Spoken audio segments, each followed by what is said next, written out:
I mean, it's Ratatouille. They're chefing it up. I'm going to go find another. Fozzie, quick trade, though. And they'll stall the push for now. They'll contain just a little bit here. We got a lot more work to be done. It's out of CT already. Right click is missed. Oh. Yeah, right click is huge going in this round. It's not going to find anything, but Tomo will. Fozzie with a quick trade. Oh, and okay. stop. Okay, Stop let the rat do it all. Oh, my. Phew. What a week and what a crazy set of matches we've been seeing so far. Now, with that said, we're just now passing the halfway point in the season, so that playoffs picture is definitely starting to shape up. Now, if you guys want to stay up to date with all of the ECAC action, then definitely give us a follow on Twitter at ECAC_esports. Or, if you guys want to catch all of the matches live, you can find us on Twitch at ECAC_esports. Mondays and Tuesdays at 8 p.m. Eastern, Wednesdays at 7. Now, as always, a special shout out to our partners over at Esports U for expanding on our broadcast coverage. We definitely want to give them a special thank you for that. But, that's it. That's the show. That's all we've got this week. Come back next week. Hopefully we've got a new host. Hopefully they've stopped bickering and all of that. But in any case, I've been K-Tad. It's been a blast, and I'll see you guys next time.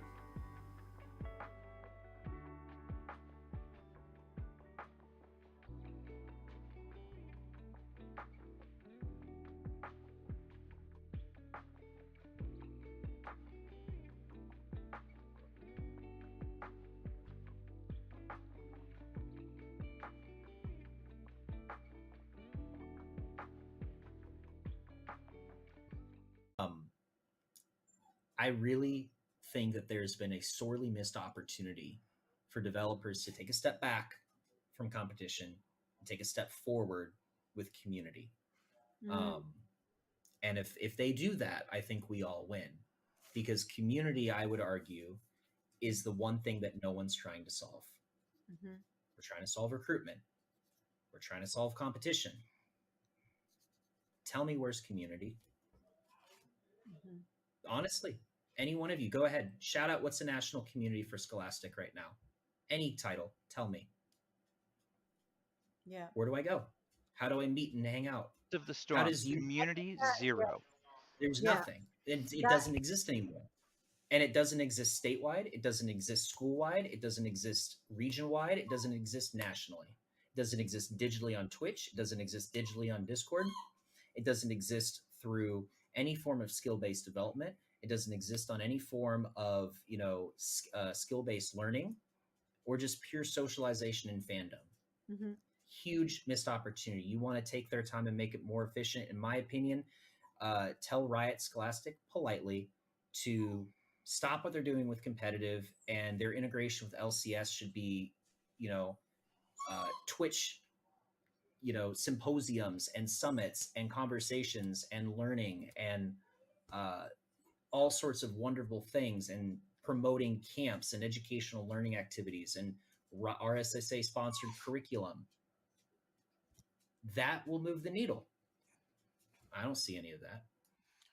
So Chris, that was pretty much the last topic. You kind of wrapped it in a nice package called community. And I was kind of thinking more from an organizer and a broadcaster point of view around growing fandom. And how do we get fandom around collegiate esports to look more like traditional sports across the board? And, that. Welcome back for map 2 on Thatcher. And if you missed map 1, you missed some stellar performances coming out from both sides, really, from Kean University and UNCG. UNCG in particular, with Metro and Priz, just showing why they're leaders for this. Definitely. I really like to see good collegiate Valorant, and this was definitely a good show of what you can do when you have a good team behind you. Like with UNCG, I saw a lot of teamwork, and I feel like their team chemistry is just really good. They were able to play off each other's flashes, play off each other's util, swing with each other. I'm sure their comms are immaculate. Right. And, I'm sure. I want to think that both comms are immaculate, but we saw some miscommunication coming out on Breeze, where we unfortunately saw Sai getting friendly killed from the snake bite from Bandison. But that's okay. Mistakes happen. We brush it off. We get up. We move on. That's life. Mm-hmm. So Okay. hopefully in this next match, no more team kills. Yeah, hopefully in this next match, no more team kills, and we see some more great plays coming out from both teams. As we move on to agent select.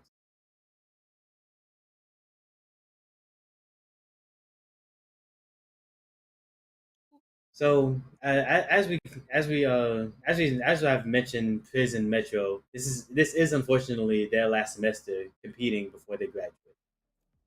We do want to give a thank you and a farewell to them and good luck, and that they both do well, and not only esports but just. Yeah, And it's very cute send off. Priz already looking to get on that chamber.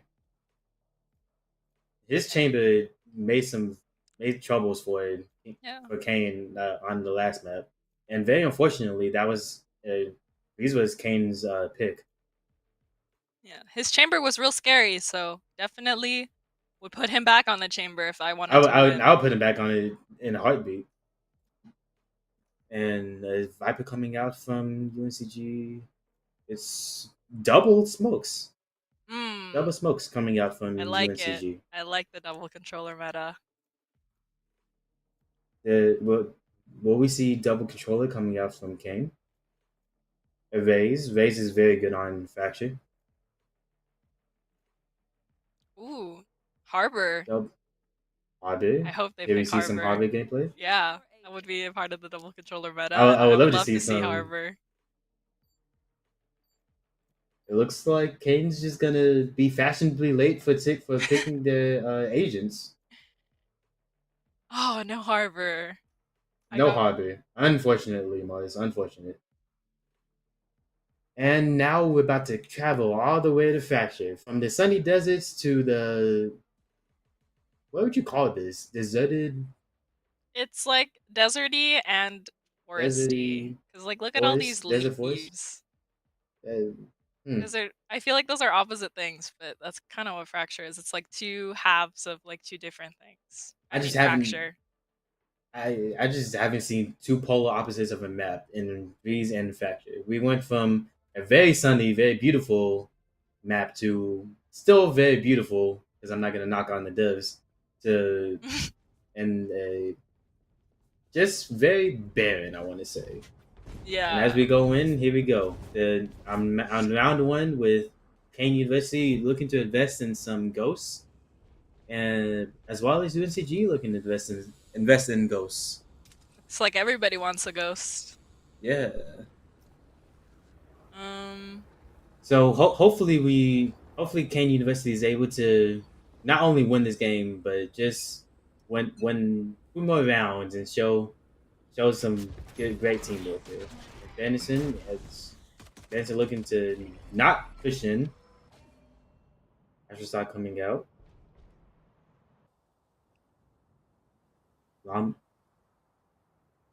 Just feeling each other out, looking to see where everything is, looking to see where the chamber trip is, looking to see where they put utility, see where they just put looking to see where the eggs are, basically. Not pushing the one way, very smart. One way is getting pushed back up. Ninja One looking to see if we can get a pick onto Bush. Bush getting killed from side. Metro quickly trading him out. Getting the kill onto side. And the spikes getting pushed to B side. But Piz getting the kill on the Panda, and that's Piz's first kill of the game. Looking to take it slow. It's a 1 minute advantage for UNCG. And I think they already know that they're going to try to go arcade. They may have heard them going under. 30 seconds left. I don't think they know that Piz is there. And now I think they do. Hoshi getting the kill onto Ninja Boy and Banderson. Quick drop down. Llama getting killed from Hoshi, making this Hoshi's 3K. First 3K of this map, but not the first one of this whole entire map. Good plays coming out from UNCG. See, it's definitely hard to push with the push into double controller meta, which is why I like it so much. It's just like so difficult, and you have to play so smart around it. So the Omen will just smoke, because he essentially has unlimited smokes.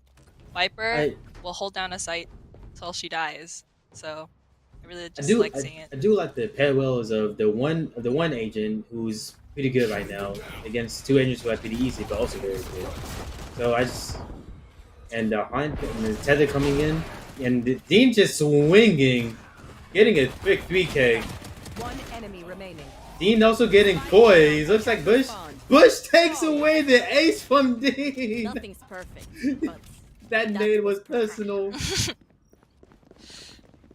We could have had our first ace of the whole entire match, but Bush looking to just get on the board. Hey man, you do what you do to get on the board. I respect it. I would have respected an ace, but I respect getting on the board. I respect getting on the board as well. You gotta do what you gotta do, I guess. Let's see. Bulldog coming in from UNCG. Vandals coming in.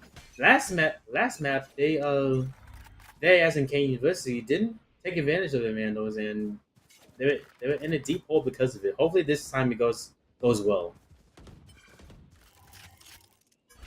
I find it interesting they all opt for Vandals, not a single Phantom player on the team. Not a single Phantom because this is a long map and you need all the distance advantage that you can get. Looks like Kean is looking to see how they can push on to site. Executing coming up. The everybody's halting their progress. Llama getting into a quick fight with Chris. Side getting to kill onto Chris. That's one player down. That's one player down for Kean University. First getting killed by Llama before right after getting picked onto one of the players for UNCG, and that's a 2-man advantage for 2-man advantage, I should say, for UNCG. And the timing here is gonna be so unfortunate for Side.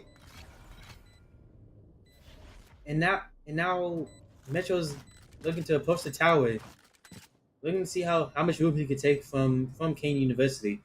2v1 advantage, and I think Metro saw Benderson, but he was too. That may have been the plan as Metro is getting killed from Ninja Void. Great plays coming out from Kean University. This is 2-1 still in the way of UNCG.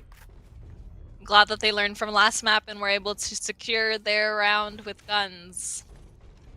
Unfortunate timing coming out with Sai and Metro.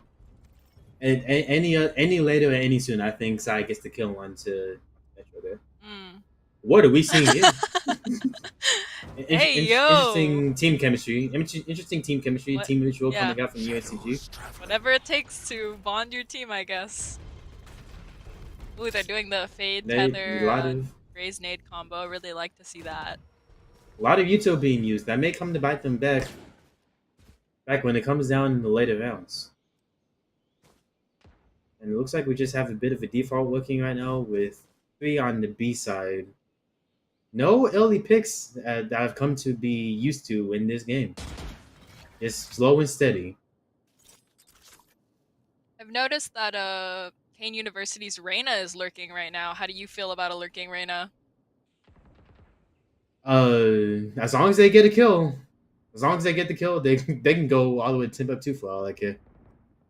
Let's hope this Reyna gets her pick then. She's not seeming to be pushing let's out. Hope she gets a win. Oh. The Fish is lying in wait, waiting for the three Kean University players to just push on into the crosshairs, but he doesn't know that they're there. I don't think. Oh, take your gun out. He has no idea. Llama has no idea either. But now UNCG. 30 seconds left. And now UNCG, Kean University definitely knows now, and they can pay the price.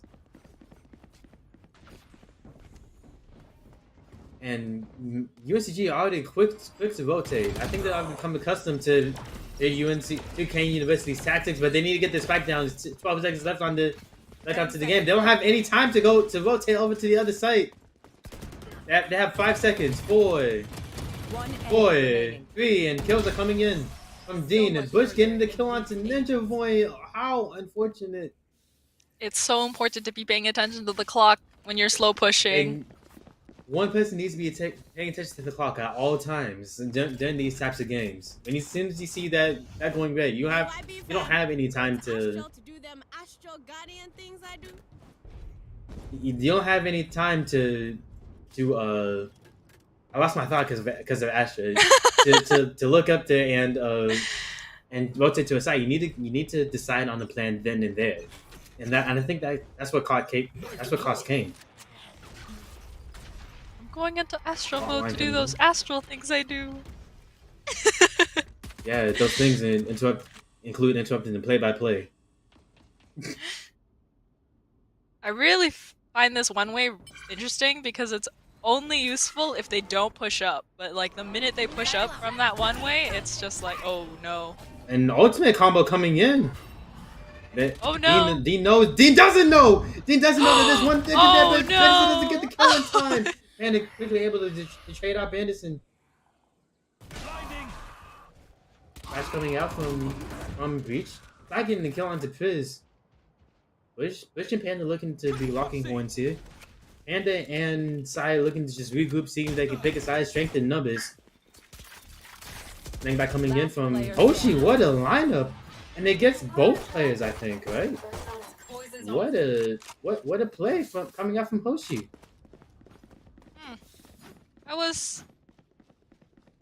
I really like the way that they're using their util together. Like, there's something about UNCG's like team chemistry that is just so good. Who knows? Maybe that teammate familiar may have been what they really needed to push them out, to really give them that extra boost that they needed. Yeah. And Piz is already on the operator, and we already seen him do some things. Sai and Piz gets the pick onto Llama, and that's the first of many to come, I fear. And Metro looking to get a sneaky kill, looking to see if he can get at least one. I don't think he did enough damage to. He did sustainable damage to Void as the Breach flashes Ninja. And here we have just a slowing down process. It's just UNCG looking to see how to approach, looking to just adapt to where Kean University is going to be. As Viper is already on B with an ultimate. They're kind of doing that thing again where they get a pick and they don't push off of it. They disrupt like the flow of one team and they don't capitalize off of it. I feel like that's a mistake. Just looking to just get off, reposition himself for another operator shot. Sai getting the kill onto Bush. Bush getting the kill onto Panda with 3K coming in, and then Dean finishing off with getting the kills onto Bandison and Sai. There's a 5-1 lead for UNCG. On that point that you made about them just not really pushing the advantage, I feel like they're just a bit patient, maybe a bit too patient on just pushing it in. I actually fully agree with you though. If you have the advantage, just pick a site and then rush it. Yeah, I can understand patience, but once you get that pick, you gotta start making moves on it, or else they're gonna rotate, they're gonna readjust, and essentially you've lost all of the space that you've gained. And I don't think that Kean University knows which side that they want to push. They definitely don't want to go A. I think they've done this Omen smoke one way multiple times. And then Tether coming in as well as the grenade, and then it's still using the abilities and conjunction. Metro getting the kill onto Sai. Flash coming out from KO. And it looks like that Kean's just looking to just full send it onto A side with trades coming in left and right. Woman Paranoia getting the flash onto Breach. And it's a 2-man advantage for UNCG. You seem to have plenty of advantages this entire game. Flash coming in from Panda, getting the kill onto Metro after getting traded from Bandison, and he gets another kill onto Dean. Let's see if he can make it a 2. See if he can make it 3. And Hoshi is just in the right place at the right time, getting the kill onto Panda, and send this game into a 6-1. I don't know what to say. I don't know. UNCG is just playing really well. They play off each other really well. They just got good positioning. They got good luck. They're always in what seems to be the right spot at the right time. What else do you expect from a team that's in collegiate Valorant? This is true. They're They're playing phenomenally. Nothing to take away from K University. They're playing fine. But UNCG is just they're on fire right now. How much you can really do? Sai getting the kill on the Metro. Quick pick leads to advantage for Kean University. Operator shot getting unlucky. With Fizz and Hoshi getting kills on the side of UNCG and Kean University making it even. I think the VAL looking to come in. Paint Shell's coming in as well as the Haunt. And now the zoning out utility I think is gone. Dean is able to just clean Cloud House, and now he has sight all to himself. It's not planted for him. This may be a big mistake. He has no idea where Sai is. Oh no! And he rushes it. He rushed it, and Dean is able to get the free defuse onto Spike. It looks like he's gonna see if he can get that operator. Yep, he got it. And Fizz is looking to. And it looks like Fizz has his baby back. How unfortunate timing on the side of who was that ninja one? No, that was Sai. Sorry, I have unfortunate timing on the side of Sai. If he had waited just a few seconds, or just actually, there isn't much you can really do there. There isn't much you can really do there if he's. I think if he had stayed silent. He probably would have had it. Yeah. I don't know. That's a tough one. Llama getting the kill onto Dean.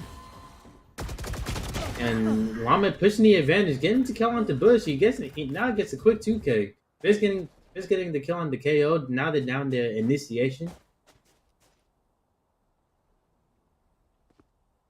And now it's just a 2-man advantage for Kean University. But we've seen them not take advantage of the advantages before on Breeze. I think what's super important to remember is like if you have site control, you shouldn't be planting in a safe spot. You should be planting open. You should be planting somewhere that you can play for long. Because planning, timing, planning safe is good if you're under pressure on the site and you're going to play site. But if one of your members isn't going to play site or you want to play for a more advantaged positioning, you need to plant open. And I noticed that Kean University tends to plant safe when they could be planning open. I also failed to mention this. I was wondering myself why are they doing that? They should just plan the open. Makes it easy for post plant scenarios where you can get the diffuser off the spike, or even kill the diffuser. Exactly. Tour de force coming out from UNCG's Fizz. And Oshi just getting ready for fighting, and the fight is brought to him, and he has to take a step back. And then know that the Viper is all the way on A. Seven Shadows is ready for UNCG to use. And Dean getting the pick on Llama. He had a good plan, but it just fall short. And what utility use is coming out from Kean University? And don't let's not forget about Sai, who's looking away in forget the name, that Heaven. Sans or Dish. Sans, thank you. Dish. There we go. Ultimate being used onto A site. Looks like Metro's getting ready for UNCG to take advantage of the paranoia. And Luigi, look at that, Mars. They planted open. Post plan scenario. Now we have to see what UNCG does. Looks like the package is about to come in. Well, from Breach. I like this one guy on site while the rest play off site. Oh no. Bush getting the kill onto side. Bush getting the kill on the Ninja one. Panda and Bandison getting picks. Now he knows that Bandison is there. And Metro gets the pick onto Bandison. And Kean University loses the 4-man advantage, I think. How unfortunate. And they get the operator back. how unfortunate, just like timing coming out onto Psy, who had the operator, and he's looking to invest in another operator. Bold move. Looks like the university just looking to force here. I think it's so important in a situation like that to. I know that you have the man advantage and you want to play aggressive, play up, but I think it's so important to play off of what you have.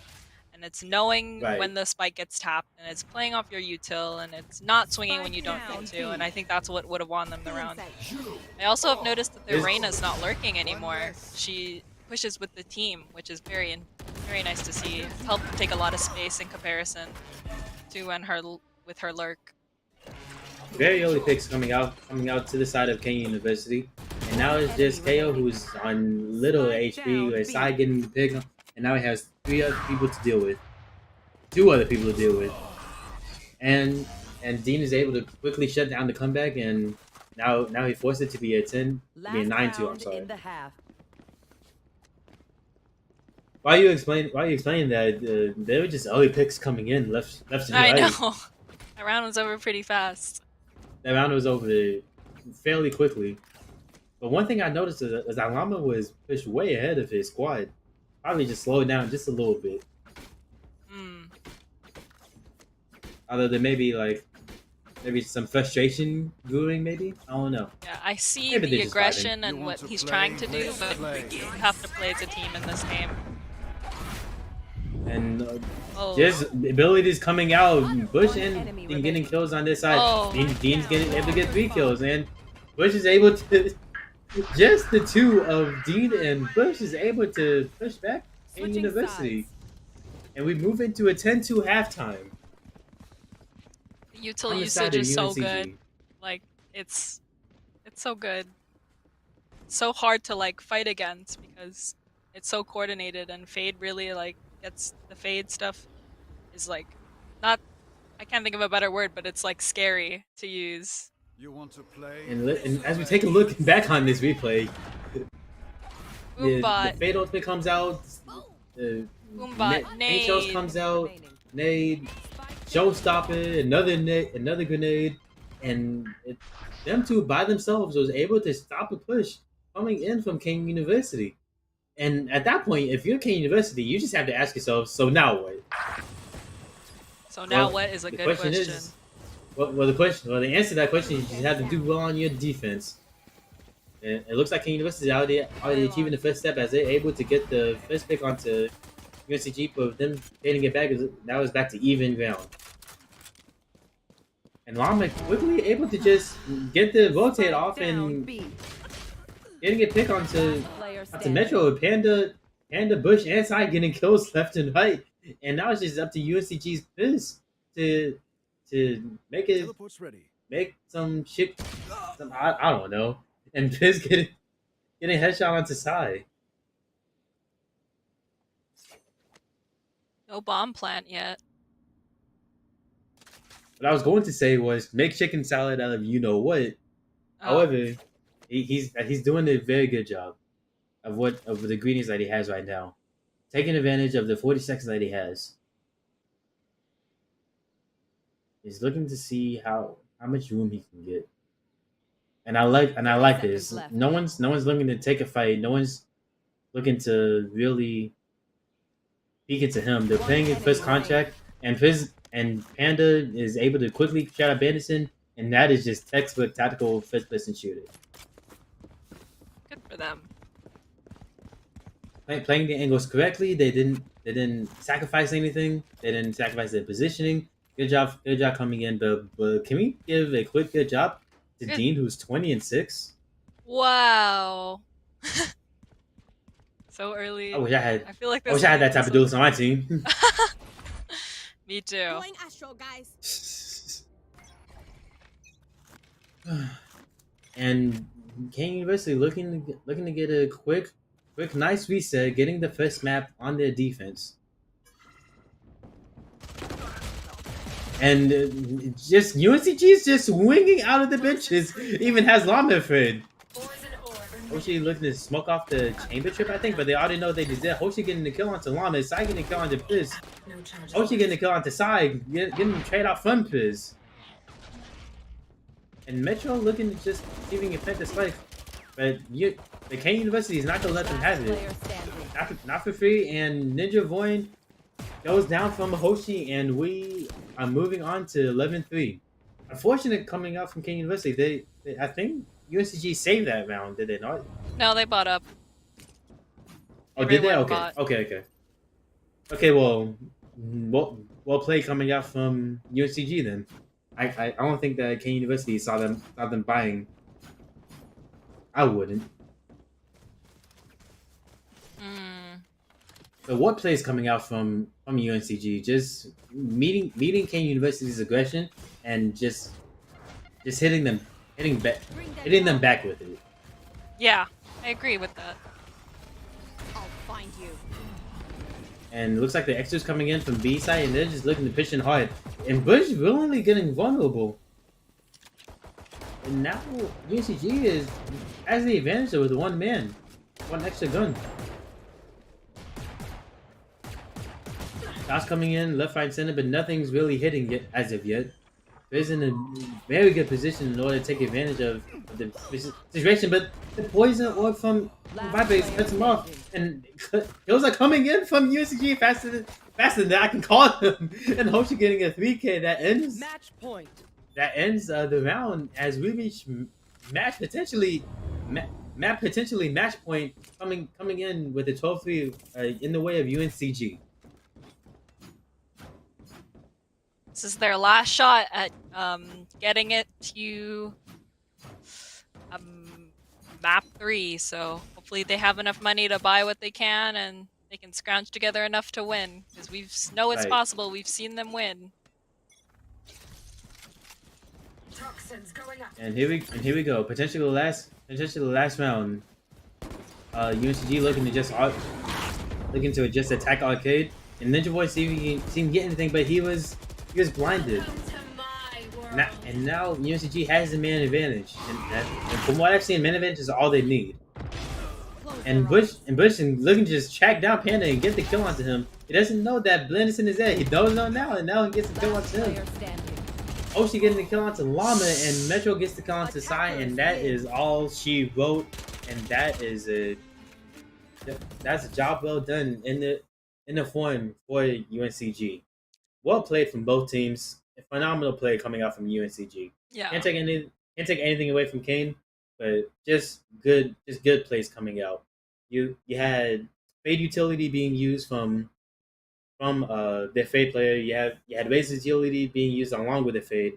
You had the just greatly executed defense with the replay that we showed you with the Razor ultimate along with the Fade ultimate. It just made for a beautiful combo, and you can't do it better than that. But Kean University also has some good plays. Yeah, definitely they had some good rounds. The rounds they won were pretty good rounds. You know, you could really see them coming together and being smart about it. I just wish we could have seen more of them. And as we wrap this up, we have to give a shout out to Dean, who had 33 kills and 6 deaths. Wow. Lower than double-digit deaths in order to get those kills. Wow. That's amazing. That's pretty impressive. Yeah. I hope everyone had fun today, though. This was really fun to watch, and I hope that the players themselves had fun playing. Right. And that's what really matters. That's what really matters in the grand scheme of things. But don't go just yet. We'll be getting Metro for an interview after this short break. So be sure to stay tuned for that. Thank you guys for watching the games. These were fun.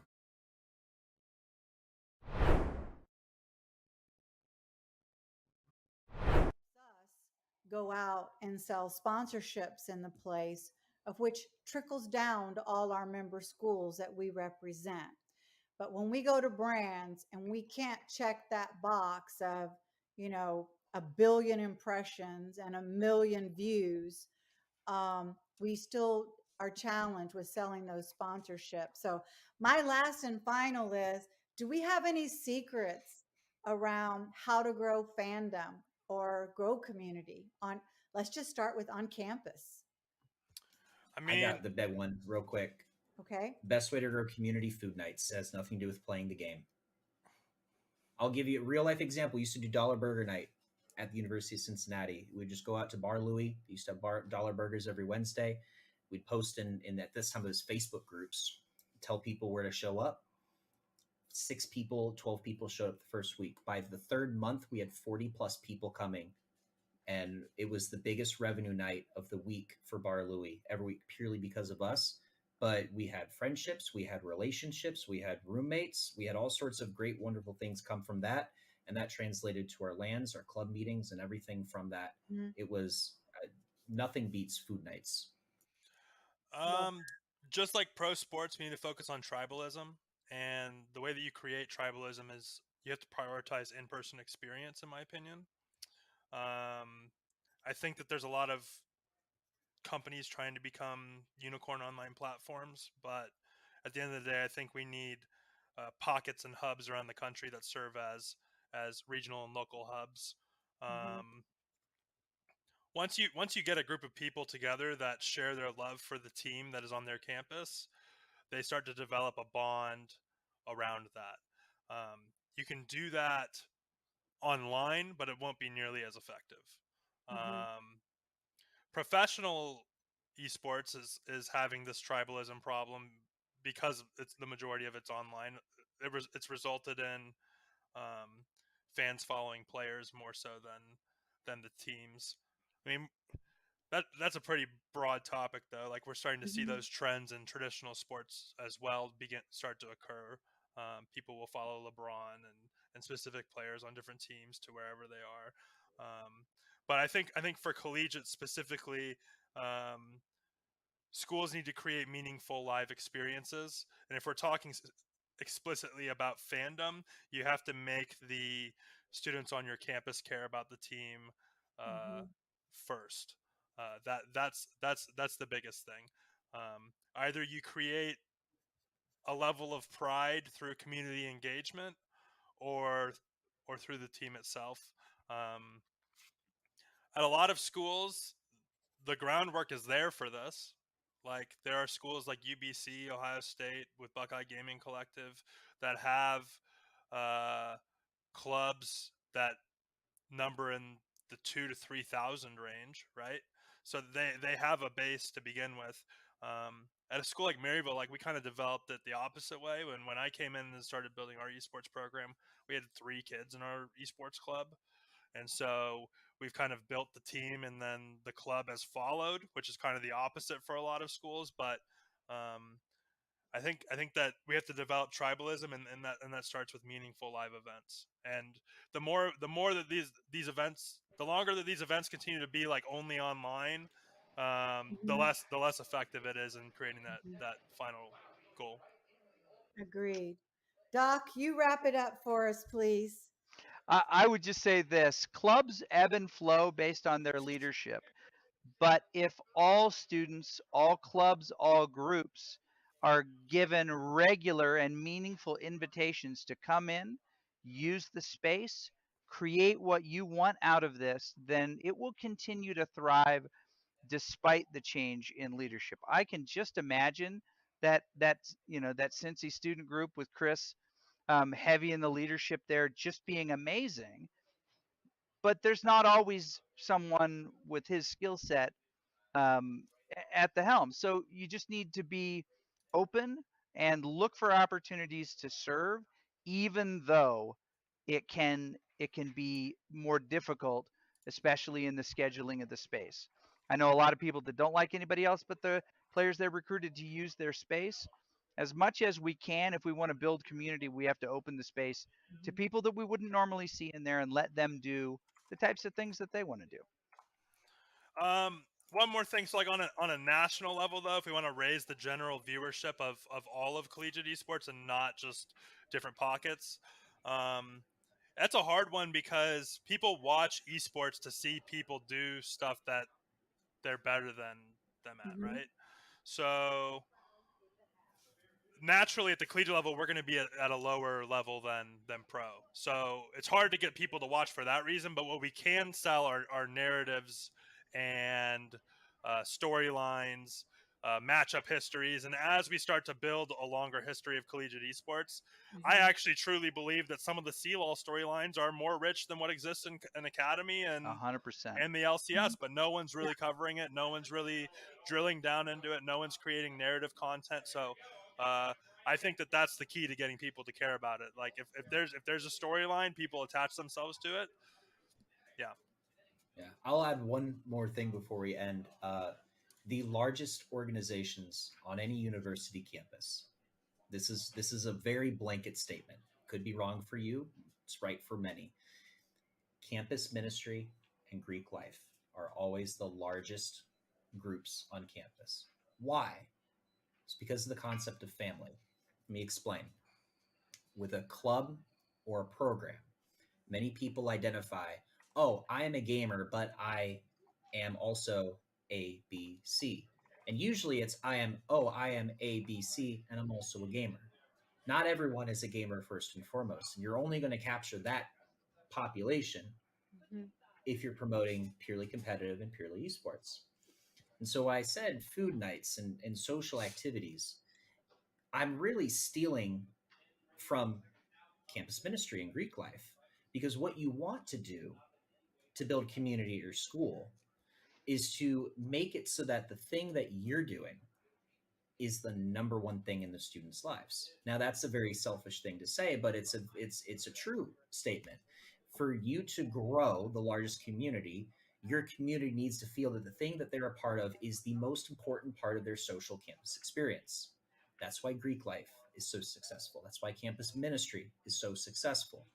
And when you treat esports as a program of just competition, practice, and development, that's an outlet. That's not a way of life. Not for at scale. Not when 55% of the campus body at a Division I school identifies as a gamer in some way, shape, or form.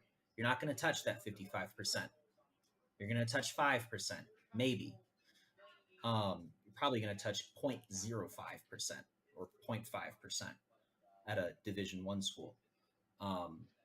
And so what you really need to do is build that community authentically by, as Doc said about Dan, what are the people prioritizing, and do that. And how do they enjoy their life? What would they find meaningful? Do that. And then do everything else, because the financials and everything else, the planning and all that matters too. And that's why we have a talent problem in Scholastic Esports. But I will wrap up and say, for the national level, Dan's completely right on narrative. But I'm not worried about that, because the only thing we need to build community nationwide is just time. We are 2 generations away from critical mass. And all it takes is that the current generation of students to grow up, get in the professional workforce, and have kids and raise them on the things that they were fans of. It's how baseball grew. It's how basketball grew. It's how rugby and all those other sports grow and sustain. Cornhole grew. But in all seriousness, all we need is time. All we need to do is ensure that our products get better, our opportunities become more authentic, accessibility remains open, and monetization remains enough to us to continue to what we're doing and grow.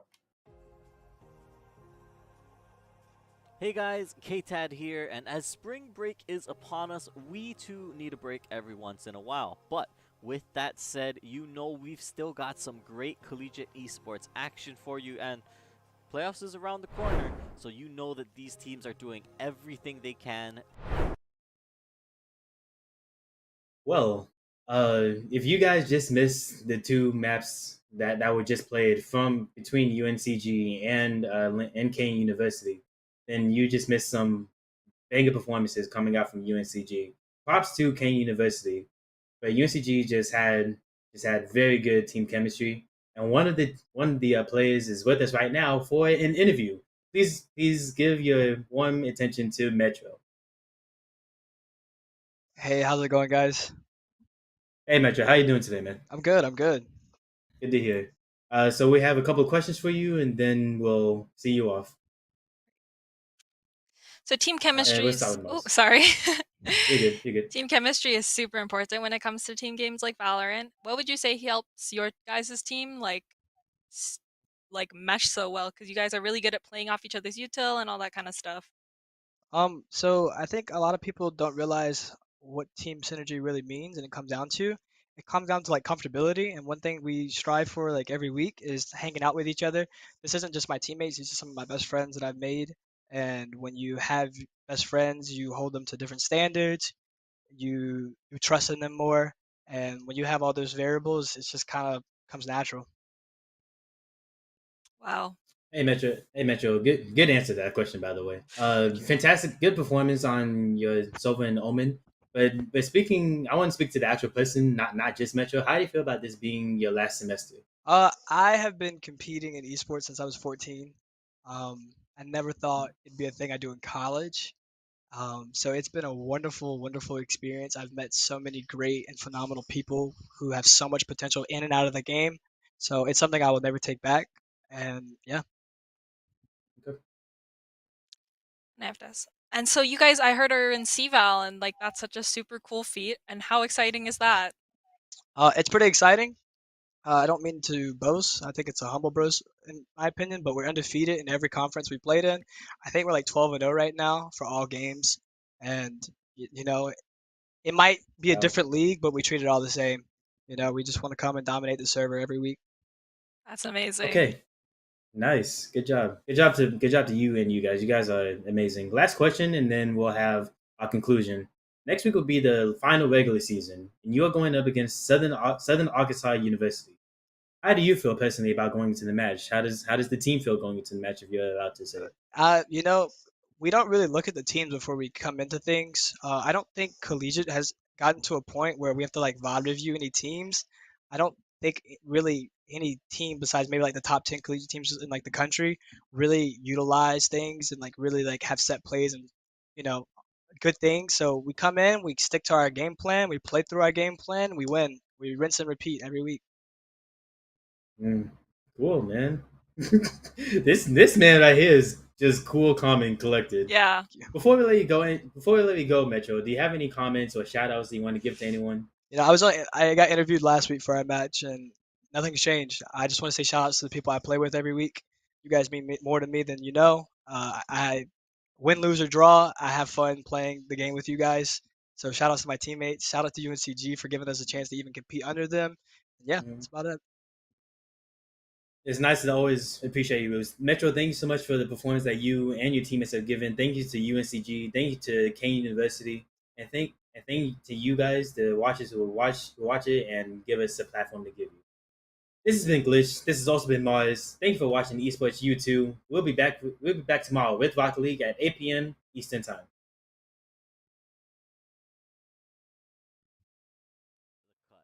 Let's get into it. Starting us off, it's a POTG for POST as Hive spins to win and keeps his team alive in their series against the Colonels. Those who needed that victory, they needed to know that the reverse if it's going to take place. Passes started with the back. At number 7, Floppy's got a show to put on for us as he juggles Sen around the stage. Off stage, how will they make it back on? Just immediately opting to go for the ledge, eating an up hit, and Telly not going to be dying quite yet. He is quite a hefty boy, but what a follow-up. Yeah, ping pong with this. It's overtime out the gate for our number 6 clip, and eBest Drew hangs it us a little to the left to clutch it up for Farmingdale. Gets it over one, has Indemnity to work through now, the flick over him. Chance, oh, it's top of the box for St. Drew. That's a goal, game 1 winner for Farmingdale. Yeah, that's eBest Drew right here. Fantastic shot reception, or that pass reception, I should say. After Otto puts this across the top right here. Up next is Curious George with the Cura Ace to clutch up the round for Kean. And yes, the editors came up with the name of this clip, not me. Behind it, and now you're going to be talking about a bolstered post flank here. It would probably be in the best interest of Kean to go ahead and just save the weapon. Not exactly sure how their guns are looking, how their economy is looking, excuse me. But this just seems so unfavorable for them. They're sort of making it work, mind you. Curious George, he's going ahead and giving it the old college try. He's going to make it an ace, but does he have the time behind the snake bite? He can go ahead and stick on it. And by God, again! Kean just cannot keep getting away with it. They're disjointed, they're scrappy as all hell. It's Ye Old Faithful in our number 4 spot as Putnut and Kofe toss out a huge Grav Dragons to flip the point and secure map number 1 for Nickel State. I think they're going to have to fade out this immortality. First, we're going to see that committed on the back of the Grav, but the Dragon Strike is massive. A 4-shot for Kofe. And with that, the Colonels will take control of the point once again.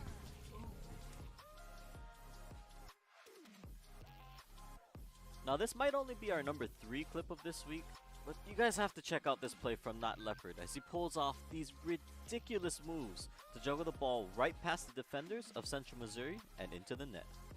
It's possible, setting up a counter-attack potential, but Fan Shui here, Not Leopard. What? Oh, Not Leopard! They have families! Stop it! They beat all 3 defenders! I finally figured out why it's not Leopard. It's not Leopard because it's Messi. Messi with the dime, the dish, the left to the right. At number 2, this is probably one of the smartest plays we've seen in a while. Now UNM's Wicked Pro, after finding the spike on A, decides to ult and immediately rotate out after getting the info that the rest of the attackers are mid. What happens next? We'll just watch. A bit frustrated about that one. Oh, and this is a great play going around from the smoke, from the belt. They have the perfect opportunity. And once that falls, everyone will be revealed. They'll be hit with the decay. This could be huge. Yes. Fisher Row. Caught on the zip line. Wicked gets 2. Another 4K for Wicked, who is playing out of their mind.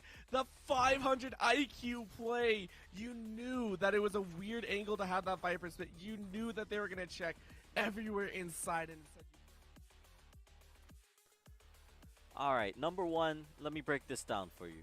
Series 3, last man standing. The anchor in Atata as he somehow manages to bring Illinois Wesleyan back from being in a 1v3 for this series. Big lead here for Wayne State, but we'll see. You know, Atata's not out of the count just yet, and they might be looking, I mean, they're definitely looking to take away with the 3 stock, but they can't play too risky. Okay, we see the NPA flash there. They're going to make it back to ledge. We also saw a pretty Hail Mary forward smash there at low percent at that. The risk reward on that is a little skewed. Ooh, look at this jab reset into the forward smash. What a beautiful combo. They just feel confident in their team, and there's nothing more that I love with that. But the mess is already trying to make a statement saying that you should have brought the person who could take the stocks first. That is amazing right there. We saw the